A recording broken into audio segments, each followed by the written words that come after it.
হযরত হাবিব আজমি রহমতুল্লাহ আলাইহি সেই জামানার সবচাইতে বড় একজন আল্লাহর ওলি ছিলেন। হযরত হাবিব আজমি রহমতুল্লাহ আলাইহি তিনি সবচাইতে বড় একজন অপরাধী ছিলেন। সেই সময়ে সবচাইতে জঘন্য ব্যক্তি ছিলেন, কিন্তু আমার আল্লাহ রাব্বুল আলামিন তাকে ওলির খাতায় নাম লিখিয়ে দিয়েছিলেন। তার জীবনী পড়ে দেখুন, এই হাবিব আজমি রহমতুল্লাহ আলাইহির মাধ্যমে আমার আল্লাহ পাক অসংখ্য কেরামত প্রকাশ করেছিলেন। হযরতে হাবিব আজমি রহমতুল্লাহ আলাইহি সেই সময়ের একজন বড় সুদখোর ছিলেন। তিনি সুদের উপর টাকা লেনদেন করতেন, সুদের উপর টাকা ছাড়তেন। তার ইতিহাসে দেখা যায়, একজন ব্যক্তিকে সুদের উপর টাকা দেয়, সেই ব্যক্তিটি খুব অসহায় দরিদ্র ব্যক্তি ছিলেন। কোনো বেকায়দায় পড়ে সে সুদের উপর টাকা নিয়েছিল। দীর্ঘদিন পরে যে ব্যক্তিটি সুদ নিয়েছিল ওই ব্যক্তিটির বাড়িতে হাবিব আজমি টাকা আনার জন্য যায়। ওই দরিদ্র ব্যক্তির বাড়ির সামনে গিয়ে হাবিব আজমি ডাক দেয়, বাড়িতে কেউ আসো নাকি? এবার বাড়ির ভিতর থেকে ওই দরিদ্র ব্যক্তির বিবি বলতেছে, আমার স্বামী বাড়িতে নাই। বলে কোথায় গিয়েছে? বলে কাজ করতে গিয়েছে, সকালে সে কাজে গিয়েছে। এবার হাবিব আজমি বলল, ঠিক আছে তুমি দরজা খুলে দাও, তোমার সঙ্গে আমার কথা আছে। হাবিব আজমি তার বিবিকে যখন বলল দরজাটি খুলে দাও, দরজা খুলে দিল। তারপরও বলল, তোমার স্বামী আমার নিকট থেকে সুদের ওপর টাকা নিয়ে এসেছিল, সেই টাকা নেওয়ার জন্য আজকে আমি তোমার এখানে এসেছি। এবার ওই দরিদ্র ব্যক্তির বিবি বলতেছে, দেখুন আমার স্বামী বাড়িতে নাই, আর আমাদের ঘরে টাকা পয়সা কিচ্ছু নাই, আমি আপনাকে কি দেব? এমন কোনো কিছু নাই যে সেটা আপনাকে দিব। এবার হাবিব আজমি বলতেছে যে যা আছে তোমার ঘরে তাই তুমি দিয়ে দাও, না হলে আমি তোমার এই ঘরের দরজা থেকে যাব না। এবার হাবিব আজমি যখন এইভাবে জোরপূর্বক ভাবে তাকে ব্ল্যাকমেল করতে শুরু করলো যে কোনো কিছু না নিয়ে সে যাবে না। এবার ওই অসহায় দরিদ্র ব্যক্তির বিবি বলল, ও হাবিব আজমি, আমাদের ঘরে শুধু একটি ছাগলের কল্লা ছাড়া আর কিছু নাই, ছাগলের মাথা ছাড়া আর কিছু আমাদের ঘরে নাই। এবার হাবিব আজমি বলল, ঠিক আছে তুমি ওই ছাগলের মাথাটি দাও, আমি সেই ছাগলের মাথাটি নিয়ে যাব। এবার ওই দরিদ্র ব্যক্তির বিবি ঘরের ভিতর থেকে সেই ছাগলের মাথাটি এনে তার হাতে তুলে দিল। হাবিব আজমি সেই ছাগলের মাথাটি নিয়ে বাড়িতে চলে গেল। বাড়িতে গিয়ে হাবিব আজমির বিবিকে বলল যে, বিবি, আজ কয়েকদিন হলো ভালো মন্দ কিছু খাই না, তাই আজকে ছাগলের মাথাটি আমি আনলাম, সুন্দরভাবে তুমি রান্না করো, রুটি দ্বারা খাবো। হাবিব আজমির বিবি বলল, বাড়িতে কিছু নাই, বাজার নাই, আটা নাই, সুতরাং আপনি বাজার করে নিয়ে আসুন, আমি রান্না করব। এবার হাবিব আজমি বাজারে চলে গেলেন, বাজার করলেন, আটা কিনলেন। কেনার পর সে বাড়িতে এসে তার বিবির হাতে দিয়ে দিল। বিবি সুন্দরভাবে রান্না করলেন। রান্না শেষ হওয়ার পর বেবি বলতেছে যে এবার আমাদের রান্না কার্য শেষ। হাবিব আজমিকে বলতেছে আপনি আসুন, রেডি হয়ে আসুন, খাবার খাবো, এখন খাবার জন্য প্রস্তুত হয়ে নিন। হাবিব আজমি তার ঘরের দরজা এবার লেগে দিয়ে খাবার জন্য পার্টিতে বসেছে। হাবিব আজমি বলল বিবি খাবার নিয়ে আসো। ইতিমধ্যে দরজার পাশ থেকে কে যেন নাড়া দেয়, দরজায় শব্দ করলো, কে যেন এসেছে। হাবিব আজমি দরজা খুলে দিল। দরজা খুলে দিয়ে দেখতে পেল একজন ভিখারি তার দরবারে এসেছে। ভিখারি তার ঘরের দরজার সামনে এসেছে। হাবিব আজমি ওই ভিখারিকে বলল কি চাই? ভিখারি বলল ও হাবিব আজমি আমি খুব অনাহারে রয়েছি, খুব ক্ষুধার্ত, আমাকে কিছু খাবার দাও, খাইব। হাবিব আজমি বলল আমার ঘরে কোনো খাবার নাই, তুমি অন্য খান্তি তালাশ করে দেখো, আমার ঘরে যেটুকু খাবার আছে তা আমাদের দুজনের হবে না, সুতরাং তুমি অন্য কোথাও দেখো। তাড়িয়ে দিল। তাড়িয়ে দেওয়ার পর আবার দরজা লেগে দিয়ে বিবিকে হাবিব আজমি বলল এবার তুমি খাবার নিয়ে আসো। হাবিব আজমির বিবি রান্নাঘরে গেলেন। রান্নাঘরে যাওয়ার পর তিনি বড়ই চমকে গেলেন সেখানকার আজব এক কাহিনী দেখে। আজব কাহিনী কি? হাবিব আজমির বিবি সুন্দরভাবে যে ছাগলের মাথাটি রান্না করেছিলেন ঝোল রেখে, সেই ঝোলগুলি কি রক্তই পরিণত হয়ে গিয়েছে। হাবিব আজমির বিবি চিৎকার মেরে বললেন ওগো স্বামী, একই আজব কাণ্ড ঘটেছে স্বামী, একই আজব ঘটনা, আপনি তাড়াতাড়ি এখানে আসুন। হাবিব আজমি এবার রান্না করে গেলেন। তিনিও সেই বিষয়টি দেখে বড়ই হতবাক হয়ে গেলেন, এটা কিভাবে সম্ভব?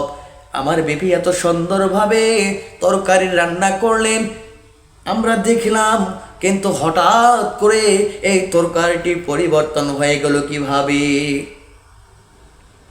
হাবিব আজমি সে বুঝতে পারল কেন এই পরিবর্তন হয়েছে। সে বুঝতে পারল আমি সুদের ওপর টাকা ছেড়ে আমি সুদ খাই সেই জন্য, এবং আজকে যে ওই ভিখারিকে তাড়িয়ে দিলাম খাবার নেই বলে, এই কারণেও হইতে পারে। যে কারণেই হোক না কেন আমি বড় গুনাহগার। গুনার থেকে তওবা করার জন্য সেই জামানার সবচাইতে বড় আল্লাহর বুজুর্গ দিন আল্লাহর ওলি হাসান বসরি রহমতুল্লাহ আলাই, হাসান বসরি রহমতুল্লাহ আলাইহির দরবারে হাবিব আজমি রহমতুল্লাহ আলাই চলে গেলেন। গিয়ে এই বিষয়গুলি হাসান বসরির দরবারে পেশ করলেন। হাসান বসরি বললেন ঠিক আছে তুমি তওবা করো। এবার হাবিব আজমি তওবা করে এসে মুরিদ হইলেন। মুরিদ হওয়ার পর হাবিব আজমিকে হাসান বসরি রহমতুল্লাহ আলাই কিছু ওজিফা দিলেন, কিছু ওজিফা শিখিয়ে দিলেন আর বললেন যে এই ওজিফা করে তুমি বাড়িতে গিয়ে বাসায় গিয়ে বেশি বেশি পাঠ করো আর আল্লাহ তাআলার ইবাদত বেশি বেশি তুমি করো, ইবাদতের মধ্যে বেশি সময় কাটিয়ে দাও। এবার হাবিব আজমি রহমতুল্লাহ আলাই তিনি বাড়িতে চলে গেলেন। বাড়িতে যাওয়ার পর একদিন দুই দিন পর পর সে বাড়ি থেকে বের হয়, আর একদিন দুই দিন এইভাবে ঘরের ভেতরে সে তওবা করার পর আমল করে, আল্লাহ রাব্বুল আলামিনের কাছে ক্ষমা চায় এবং আল্লাহ তাআলার ইবাদতের মধ্যে সে ঘরের মধ্যে কাটিয়ে দেয়। হাবিব আজমি তো একদিন পর পর যখন বাড়ি থেকে বের হয় তার সমাজের লোক, তার এলাকার লোক তাকে দেখে ঘৃণা করে যে ওই দেখো হাবিব আজমি আসতেছে। ওই হাবিব আজমি একজন জঘন্য অপরাধী, সে সুদখোর, সে সুদ খায়, সবচাইতে সে ঘৃণিত ব্যক্তি, তাকে দেখলে আমাদের পাপ হবে। এটা তার সমাজের লোক হাবিব আজমিকে বলে। হাবিব আজমিকে শুধু তার সমাজের বড় বড় লোকজনই নয়, তাকে কি করে সেই সমাজের মাসুম বাচ্চারা পর্যন্ত তাকে দেখে ঘৃণা করে তাকে দেখার সঙ্গে সঙ্গে পালিয়ে যায়। হাবিব আজমি এই বিষয়টি দেখার পর সে বড়ই কষ্ট পায়। কষ্ট পেয়ে তার পীরের দরবারে চলে যায়। পীরের নিকট গিয়ে বলে, হুজুর, এই সমাজের লোকের কাছে আমি এত বড় জঘন্য অপরাধী, ঘৃণিত ব্যক্তি যে তারা আমার মুখটি দেখতে চায় না। আর যদি আমার মুখটি না দেখতে চাই, এই সাধারণ মানুষদের কাছে আমি এত বড় জঘন্য অপরাধী, না জানি আমি আল্লাহ পাকের নিকট কত বড় অপরাধী। এবার হাসান বসরি রহমতুল্লাহ আলাই হাবিব আজমি রহমতুল্লাহ আলাইকে বলে, ও হাবিব আজমি, তুমি তোমার সকল সয় সম্পদ, ধন সম্পদ যা কিছু আছে তুমি তোমার সমাজের মধ্যে বিলিয়ে দিয়ে তুমি কি করো, একাগ্র চিত্তে আল্লাহ তাআলার মুরাকাবার মাধ্যম দিয়ে তুমি আল্লাহ তাআলার ইবাদতের মধ্যে সর্বক্ষণ কাটিয়ে দাও। এবার হাবিব আজমি বাড়িতে আসলেন। বাড়িতে আসার পর তার সকল সয় সম্পদ, ধন সম্পদ যা কিছু ছিল সকল কিছু সমাজের মধ্যে বিলিয়ে দিলেন।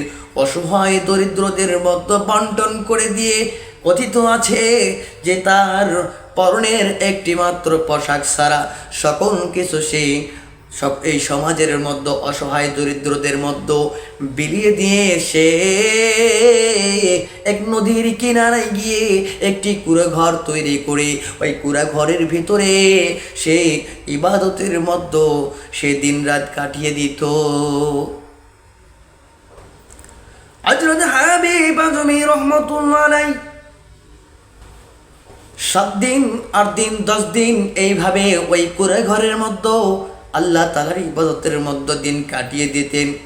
7-8 দিন 10 দিন পর পর সে বাড়িতে আসতেন তার বিবিকে দেখার জন্য, তার বিবির সঙ্গে সাক্ষাৎ করার জন্য। 10 দিন পর যখন এইভাবে কুঁড়ে ঘরে তিনি যখন আল্লাহ তাআলার ইবাদত বন্দেগীর মধ্যে লিপ্ত ছিলেন, সে ইবাদত বন্দেগীতে লিপ্ত থাকার পর মাঝে মাঝে বাড়িতে আসতেন। বাড়িতে আসলেন একদিন। বাড়িতে আসার পর হাবিব আজমির বিবি বলতেছে, ঘরে কোনো খাবার নাই, ঘরে খাবার ব্যবস্থা নাই, সুতরাং আমাদের খাবার দরকার, তুমি বাজার করে নিয়ে আসো। হাবিব আজমি বলতেছেন, দেখো বিবি, আমি কয়েকদিন হলো কাজ শুরু করলাম, আমার মনিব আমার বড় চাইতে লজ্জা করে, মনিবের কাছে কিভাবে চাই, আমার মালিকের নিকট কিভাবে চাই, যে কয়েকদিন হলো কাজ শুরু করলাম, এই জন্য আমি মাইনে চাইতে লজ্জিত বোধ করছি। সুতরাং তুমি 10টি দিন ধৈর্য ধরে থাকো, 10 দিন পরে আমি যখন আবার বাড়িতে আসব, আমার মালিকের নিকট থেকে আমার পারিশ্রমিক নিয়ে সেই টাকার দ্বারা তোমাকে বাজার করে দিয়ে যাব। এ বলে হাবিব আজমি আবার চলে গেলেন ওই নদীর কিনারায় কুঁড়ে ঘরের ভিতরে। হাবিব আজমি রহমতুল্লাহ আলাইহি এইভাবে 1 দিন 2 দিন 3 দিন এইভাবে সে 7 দিন 8 দিন চলে যায়। তারপরে হঠাৎ করে তার ভিতরে এই বিষয়টি তার মনে পড়ে যায় যে কি তার বিবিকে সে কথা দিয়ে এসেছে 10 দিন পরে সে বাড়িতে ফিরবে বাজার নিয়ে। 10 দিন পরে সে তার বিবিকে বাজার করে দিয়ে আসতে হবে, এই কথাটি তার মনে পড়ে যায়। 8 দিনের দিন হযরত হাবিব আজমি রহমতুল্লাহ আলাইহি এদিকে এসে সারাদিন রাত ওই কুঁড়ে ঘরের মধ্যে আল্লাহ তাআলার ইবাদতের মধ্যে কাটিয়ে দেয়। সে তো প্রকৃতই কি কাজকর্ম করে না, সে আল্লাহ তাআলার ইবাদতের মধ্যে দিন রাত 24 ঘন্টা কাটিয়ে দিচ্ছে। 9 দিনের দিন আমার আল্লাহ রাব্বুল আলামিনের নিকট হাবিব আজমি দোয়া করে, ওগো আল্লাহ, আমি আমার বিবিকে কথা দিয়ে এসেছি 10 দিন পর আমি যখন বাড়িতে ঢুকবো, খাবার নিয়ে ঢুকবো, বাজার করে নিয়ে বাড়িতে ঢুকবো, কিন্তু আমি তো কোনো কাজকর্ম কিছু করি নাই। আমি কিভাবে আমার স্ত্রীর সামনে গিয়ে মুখ দেখাবো? এইভাবে আল্লাহ রাব্বুল আলামিনের নিকট দোয়া করতেছেন। আমার আল্লাহ রাব্বুল আলামিন তার দোয়াকে কবুল করে নিয়া দেখুন কি কেরামতি, আল্লাহ রাব্বুল আলামিন কিভাবে বান্দাকে দয়া করে। আমার আল্লাহ রাব্বুল আলামিন যুবকের বেশে 6 জন অথবা 8 জন যুবককে 2টি গাড়িতে করে, গরুর গাড়িতে করে, কিছু আটার বস্তা, সঙ্গে কিছু মধু, সঙ্গে কিছু ভালো ভালো ফলমূল, খেজুর, এই ধরনের কিছু খাবার সরঞ্জাম কি করছে 2 গাড়ি পরিমাণ, 2 গাড়ি যুবকদেরকে আল্লাহ রাব্বুল আলামিন ওই হাবিব আজমির বাড়ির দিকে পাঠিয়ে দিল। এবার ওই যুবকেরা হাবিব আজমির বাড়ির নিকট গিয়ে হাবিব আজমির বেবিকে বলল, দরজাটি খুলে দিন। হাবিব আজমির স্ত্রী দরজাটি খুলে দিলেন। দেখলেন যে 2 গাড়ি এই খাদ্যদ্রব্যগুলি নিয়ে এসেছে তারা। এবার ওই যুবকেরা বলল যে হাবিব আজমি যেই মালিকের কাজ করে সেই মালিক আপনার জন্য এই সকল খাবার দ্রব্যগুলো, খাদ্যদ্রব্যগুলো পাঠিয়েছে, আপনি গ্রহণ করুন। এবার হাবিব আজমির স্ত্রী খুশি হইয়া সেই সরঞ্জামগুলি, সেই খাদ্যদ্রব্যগুলি তিনি কি করলেন, ঘরের ভিতরে নিলেন।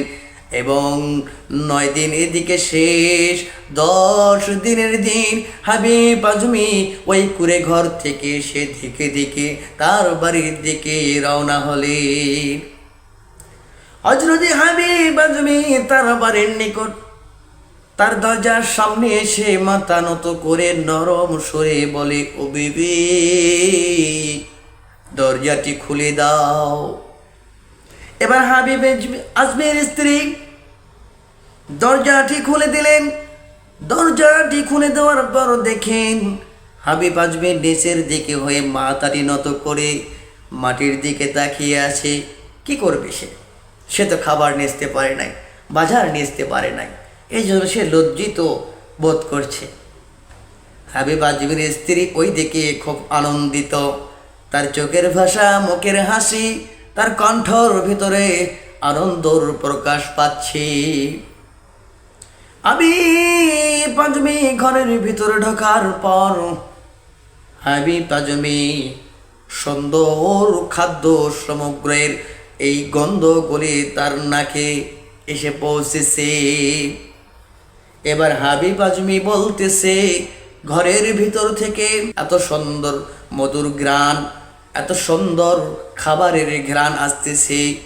এবার হাবিব আজমির স্ত্রী তাকে বলতেছে, না হয় তোমার মালিক বড় সুন্দর, তোমার মালিক বড় দয়ালু, তোমার মালিক এত কিছু কালকে পাঠিয়ে দিয়েছে আর বলেছে 2টি গাড়ি এই 6 জন অথবা 8 জন যুবক সহকারে পাঠিয়ে দিয়েছিল।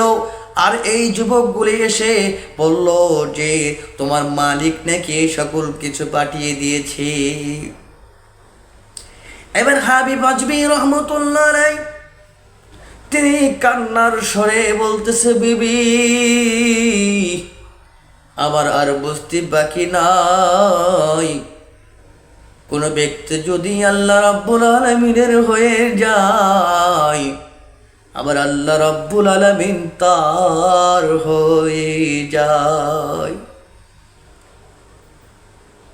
ও বিবি, আমি দীর্ঘদিন ভাবে ওই নদীর কিনায় কুড়ে ঘরের মধ্যে আল্লাহ রাব্বুল আলামিন তাআলার ইবাদত বন্দেগী করি 24 ঘন্টা। আমি কি করি? কোনো কাজ কর্ম করি না, শুধু আল্লাহর ইবাদত বন্দেগীর মধ্যে কাটিয়ে দিই। কিন্তু আমার আল্লাহ রাব্বুল আলামিন 9 দিনের দিনে যখন আমি বাড়িতে আসবো বিবি, আমি আল্লাহ রাব্বুল আলামিনের কাছে দোয়া করলাম, আমি বিবিকে গিয়ে কি বলবো? আমার আল্লাহ রাব্বুল আলামিন আমার দোয়াকে কবুল ফরমায়েছেন, কবুল করেছেন, যার বিনিময়ে হয়তোবা আজকে আমাদের ঘরে এতগুলি খাবার দাবারের ব্যবস্থা হয়েছে।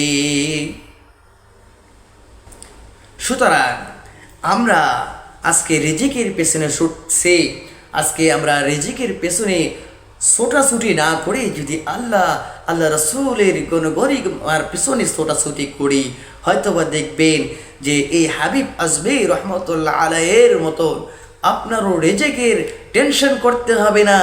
রেজেকের ব্যবস্থা আল্লাহ রাব্বুল আলামিন তাআলা নিজেই করে দেবেন। সুবহানাল্লাহ।